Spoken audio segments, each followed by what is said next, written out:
Saudi अरब से होगा इस्लाम का अंत। सऊदी अरब की सरकार ने अब रमजान पर भी लगाया बैन। इसके कारण मुस्लिम मौलानाओं के होश उड़ गए हैं। क्या इस्लाम के अंत का समय आ गया है? यदि विद्वानों की माने तो हाँ, क्योंकि अब इस्लाम को छोड़कर लोग घर वापसी बहुत अधिक संख्या में कर रहे हैं। और तो और जो कट्टरपंथी इस्लामिक देश हैं, उन्होंने ही इस्लाम के नियम तोड़ना आरंभ कर दिया है। इस्लाम धर्म के अधिकतर लोगों पर हिंदू धर्म का प्रभाव दिखाई दे रहा है। कहे कि आने वाले समय में मुसलमानों की बहुत बड़ी आबादी घर वापसी कर हिंदू धर्म अपना लेंगे।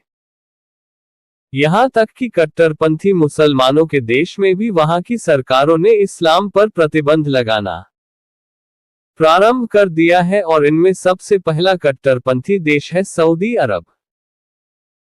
सऊदी अरब ने पहले मस्जिदों पर बैन लगाया था, और अब सऊदी अरब ने रमजान के दौरान मस्जिदों में इफ्तार परोसने पर प्रतिबंध लगा दिया है। सऊदी अरब के क्राउन प्रिंस मोहम्मद बिन सलमान की सहमति से इस्लामिक मामलों के मंत्रालय ने ये रोक लगाई है। सऊदी अरब ने रमजान के दौरान मस्जिदों में इफ्तार परोसने पर प्रतिबंध लगा दिया है। सऊदी अरब के क्राउन प्रिंस मोहम्मद बिन सलमान की सहमति से इस्लामिक मामलों के मंत्रालय ने ये रोक लगाई है। नए आदेश के मुताबिक रमजान के दौरान सूर्यास्त के बाद देश की मस्जिदों में इफ्तार पार्टी नहीं होगी।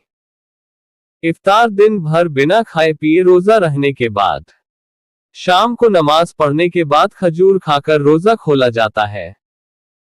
ये शाम को सूरज ढलने पर मगरिब की अजान होने पर खोला जाता है। इसी को इफ्तार नाम से जाना जाता है।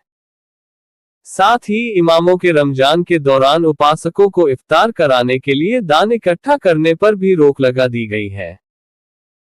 मंत्रालय ने बताया कि ये आदेश मस्जिदों को साफ रखने की नीयत से लिया गया है। मस्जिदों को साफ रखने का दिया गया निर्देश, परंतु ऐसा कुछ भी नहीं है। ये भारत का बढ़ता प्रभाव है। सऊदी अरब सरकार ने प्रार्थना प्रसारण पर भी रोक लगा दी है। सऊदी अरब अब अपनी कट्टरपंथी छवि को सुधारना चाहता है। सऊदी अरब बन सकता है धर्मनिरपेक्ष राष्ट्र। सऊदी अरब के धार्मिक मामलों के मंत्रालय ने मस्जिदों को साफ रखने के बहाने से इफ्तार परोसने पर प्रतिबंध लगा दिया और निर्देश दिया कि भोज कंपाउंड में एक पहले से तय किए गए स्थान पर आयोजित किया जाना चाहिए। इसके अतिरिक्त नमाज के दौरान इमाम की फिल्म बनाने के लिए मस्जिदों के अंदर कैमरों के इस्तेमाल पर भी प्रतिबंध रहेगा, या विभिन्न मीडिया के माध्यम से प्रार्थना प्रसारित करने और प्रसारित करने पर भी प्रतिबंध लगा दिया गया है। लंबा उपदेश देने से बचने का भी आदेश, अर्थात सऊदी अरब के प्रिंस ने ये सब इसलिए किया है कि वह भारत को अपने साथ सहयोगी बनाने के लिए ये सब कर रहे हैं। इस प्रतिबंध से मुस्लिम मौलानाओं के होश उड़ गए हैं। उन्होंने इसे मुस्लिम विरोधी सरकार तक कह दिया है। यूं तो सरकार का इमामों से तरावीह की नमाज को लंबा न करने और उपदेश न देने की बात विशेष जोर देकर कही गई है।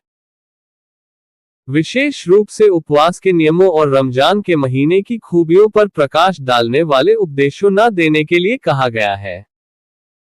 सऊदी अरब अपने देश की छवि एक कट्टरपंथी मुल्क से बदलना चाहता है। इसका प्रमुख कारण प्रिंस सलमान की नई आर्थिक नीति है, जिसके जरिए वह 2030 तक सऊदी अरब की अर्थव्यवस्था की तेल से निर्भरता को हटाना चाहते हैं। रमजान पर लगे प्रतिबंध से मुस्लिम घबरा गए हैं। वहीं अब सनातन धर्म का प्रभाव विदेशों में भी दिखाई दे रहा है।